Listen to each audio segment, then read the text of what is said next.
1 year ago this month, Illinois Senator Mark Kirk began his year-long recovery from a debilitating stroke.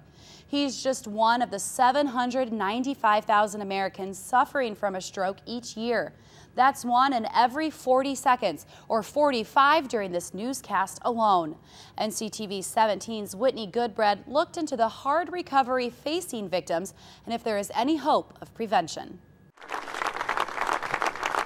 Illinois Senator Mark Kirk recently returned to the Senate steps to mark a major milestone in his recovery from a large stroke he suffered last January. Kirk had an ischemic stroke affecting arterial blood flow to the brain. Over the past 12 months, he underwent many forms of rehabilitation to regain his ability to walk and talk.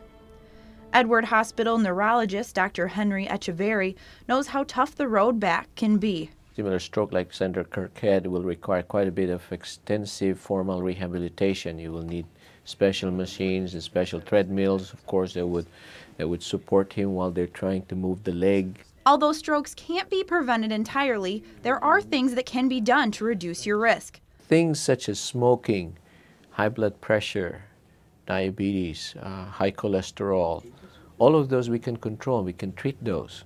Heredity can also play a factor, as well as traumas, putting you at a higher risk. And being young doesn't make you immune.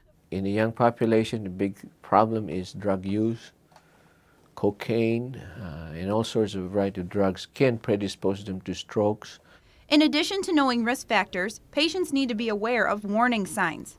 One of the most common are transient ischemic attacks, or mini-strokes. TIAs can last anywhere from a few minutes to hours, but they reverse themselves. So examples of this would be slurring of speech, drooping of face, weakness in the arms, legs. If you do experience any of the symptoms, visit your doctor right away, because early detection can drastically increase a patient's chances at survival. I think that's what saved Senator Kirk. He was treated early on, he had surgery early on, and that saved his life.